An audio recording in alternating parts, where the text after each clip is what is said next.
जी, ਜੀ, बिल्कुल। अगली ਜਿਹੜੀ ਹਰਜੋਤ ਸਿੰਘ ਦੀ ਗੱਲ ਕਰਦੇ ਜਾਈਏ ਸ਼ੰਘਾਈ ਜਿਹੜਾ ਚਾਈਨਾ ਦਾ ਸਭ ਤੋਂ ਵੱਡਾ ਸ਼ਹਿਰ ਹੈ ਹਰਜੋਤ ਸਿੰਘ ਜੀ। ਉਸ ਜੀ, ਦੇ ਵਿੱਚ ਕਹਿੰਦੇ ਵੀ ਹੁਣ ਜਿਹੜੇ 4 ਮਿਲੀਅਨ ਲੋਕ ਰਹਿ ਰਹੇ ਆ, ਹੈ ਤਾਂ ਉੱਥੇ 20 ਮਿਲੀਅਨ ਤੋਂ ਵੱਧ ਲੋਕ ਓਵਰਆਲ, ਪਰ ਕਹਿੰਦੇ ਵੀ 4 ਮਿਲੀਅਨ ਲੋਕਾਂ ਨੂੰ ਹੁਣ ਘਰੋਂ ਬਾਹਰ ਜਿਹੜਾ ਆ ਉਹ ਨਿਕਲਣ ਦੀ ਇਜਾਜ਼ਤ ਮਿਲ ਰਹੀ ਹੈਗੀ ਆ। ਵਾਇਰਸ ਦੇ ਜਿਹੜੇ ਰੂਲਸ ਆ ਉਸ ਦੇ ਵਿੱਚ ਥੋੜ੍ਹੀ ਜਿਹੀ ਢਿੱਲ ਸ਼ੰਘਾਈ 'ਚ ਕੀਤੀ ਗਈ ਹੈਗੀ। ਚਾਈਨਾ ਦੀ ਬਿਗੇਸਟ ਸਿਟੀ ਸ਼ੰਘਾਈ ਆ, ਉਸ ਨੂੰ ਕੁਛ ਹਫ਼ਤੇ ਪਹਿਲਾਂ ਲੋਕਡਾਊਨ ਦੇ ਉੱਤੇ ਕਰ ਦਿੱਤਾ ਗਿਆ ਸੀਗਾ, ਕਿਉਂਕਿ ਉੱਥੇ ਕੁਛ ਜਿਹੜੇ ਕੇਸਿਸ ਆ ਕੋਵਿਡ-19 ਦੇ ਮੁੜ ਦੁਬਾਰਾ ਵਧਣੇ ਸ਼ੁਰੂ ਹੋਏ ਆ। ਉੱਧਰ ਇੰਟਰਨੈਸ਼ਨਲ ਮੋਨੇਟਰੀ ਫੰਡ ਨੇ ਜਿਹੜੀ ਚਾਈਨਾ ਦੀ ਇਕੋਨਮੀ ਆ ਉਸ ਦੀ ਗਰੋਥ ਦੀ ਫੋਰਕਾਸਟ ਦੇ ਵਿੱਚ ਜਿੰਨੇ ਪਰਸੈਂਟੇਜ ਉਹਨਾਂ ਨੇ ਕਿਹਾ ਸੀ ਵੀ ਸ਼ਾਇਦ ਵਧੂਗੀ, ਉਨਾ ਉਹਨਾਂ ਨੇ ਕਟੌਤੀ ਕੀਤੀ ਆ।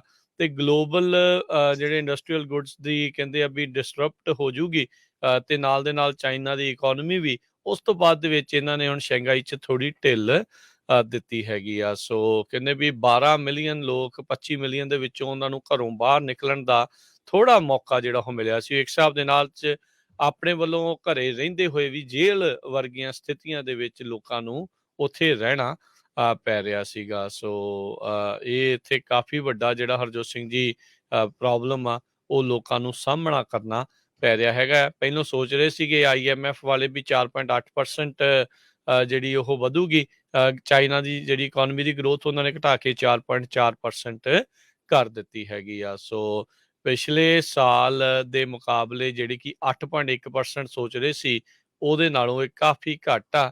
ਤੇ ਕਮਿਊਨਿਸਟ ਪਾਰਟੀ ਵਾਲੇ 5.5% ਦਾ ਟਾਰਗੇਟ ਲਈ ਬੈਠੇ ਸੀ, ਉਹਦੇ ਨਾਲੋਂ ਵੀ ਕਾਫੀ ਥੱਲੇ ਆ ਰਿਹਾ ਹੈ। ਸੋ ਚਾਈਨਾ ਦੀ ਇਕੋਨਮੀ ਨੂੰ ਵੀ ਅਜਿਹੇ ਲੋਕਡਾਊਨਸ ਦੇ ਕਰਕੇ ਕਾਫੀ ਮੁਸ਼ਕਲ ਦਾ ਸਾਹਮਣਾ ਕਰਨਾ ਪੈ ਰਿਹਾ ਹੈਗਾ ਆ। ਜੀ, ਜੀ, ਬਿਲकुल।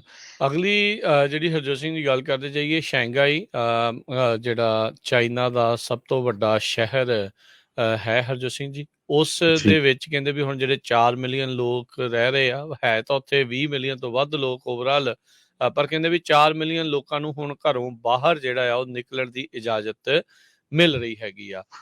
ਵਾਇਰਸ ਦੇ ਜਿਹੜੇ ਰੂਲਸ ਆ ਉਸ ਦੇ ਵਿੱਚ ਥੋੜ੍ਹੀ ਜਿਹੀ ਢਿੱਲ ਸ਼ੰਘਾਈ 'ਚ ਕੀਤੀ ਗਈ ਹੈਗੀ। ਚਾਈਨਾ ਦੀ ਬਿਗੇਸਟ ਸਿਟੀ ਸ਼ੰਘਾਈ ਆ, ਉਸ ਨੂੰ ਕੁਛ ਹਫ਼ਤੇ ਪਹਿਲਾਂ ਲੋਕਡਾਊਨ ਦੇ ਉੱਤੇ ਕਰ ਦਿੱਤਾ ਗਿਆ ਸੀਗਾ, ਕਿਉਂਕਿ ਉੱਥੇ ਕੁਛ ਜਿਹੜੇ ਕੇਸਿਸ ਆ ਕੋਵਿਡ-19 ਦੇ ਮੁੜ ਦੁਬਾਰਾ ਵਧਣੇ ਸ਼ੁਰੂ ਹੋਏ ਆ।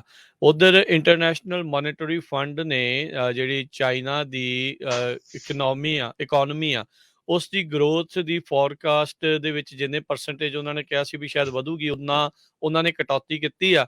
ਤੇ ਗਲੋਬਲ ਜਿਹੜੇ ਇੰਡਸਟਰੀਅਲ ਗੁੱਡਸ ਦੀ ਕਹਿੰਦੇ ਆ ਵੀ ਡਿਸਰਪਟ ਹੋ ਜੂਗੀ, ਤੇ ਨਾਲ ਦੇ ਨਾਲ ਚਾਈਨਾ ਦੀ ਇਕੋਨਮੀ ਵੀ। ਉਸ ਤੋਂ ਬਾਅਦ ਦੇ ਵਿੱਚ ਇਹਨਾਂ ਨੇ ਹੁਣ ਸ਼ੰਘਾਈ 'ਚ ਥੋੜ੍ਹੀ ਢਿੱਲ ਦਿੱਤੀ ਹੈਗੀ ਆ। ਸੋ ਕਹਿੰਦੇ ਵੀ 12 ਮਿਲੀਅਨ ਲੋਕ 25 ਮਿਲੀਅਨ ਦੇ ਵਿੱਚੋਂ ਉਹਨਾਂ ਨੂੰ ਘਰੋਂ ਬਾਹਰ ਨਿਕਲਣ ਦਾ ਥੋੜ੍ਹਾ ਮੌਕਾ ਜਿਹੜਾ ਉਹ ਮਿਲਿਆ ਸੀ। ਇੱਕ ਹਿਸਾਬ ਦੇ ਨਾਲ 'ਚ ਆਪਣੇ ਵੱਲੋਂ ਘਰੇ ਰਹਿੰਦੇ ਹੋਏ ਵੀ ਜੇਲ੍ਹ ਵਰਗੀਆਂ ਸਥਿਤੀਆਂ ਦੇ ਵਿੱਚ ਲੋਕਾਂ ਨੂੰ ਉੱਥੇ ਰਹਿਣਾ ਪੈ ਰਿਹਾ ਸੀਗਾ। ਸੋ ਇਹ ਇੱਥੇ ਕਾਫੀ ਵੱਡਾ ਜਿਹੜਾ ਹਰਜੋਤ ਸਿੰਘ ਜੀ ਪ੍ਰੋਬਲਮ ਆ ਉਹ ਲੋਕਾਂ ਨੂੰ ਸਾਹਮਣਾ ਕਰਨਾ ਪੈ ਰਿਹਾ ਹੈਗਾ। ਪਹਿਲਾਂ ਸੋਚ ਰਹੇ ਸੀਗੇ IMF ਵਾਲੇ ਵੀ 4.8% ਜਿਹੜੀ ਉਹ ਵਧੂਗੀ, ਚਾਈਨਾ ਦੀ ਜਿਹੜੀ ਇਕੋਨਮੀ ਦੀ ਗਰੋਥ ਉਹਨਾਂ ਨੇ ਘਟਾ ਕੇ 4.4% ਕਰ ਦਿੱਤੀ ਹੈਗੀ ਆ। ਸੋ ਪਿਛਲੇ ਸਾਲ ਦੇ ਮੁਕਾਬਲੇ ਜਿਹੜੀ ਕਿ 8.1% ਸੋਚ ਰਹੇ ਸੀ, ਉਹਦੇ ਨਾਲੋਂ ਇਹ ਕਾਫੀ ਘੱਟ ਆ।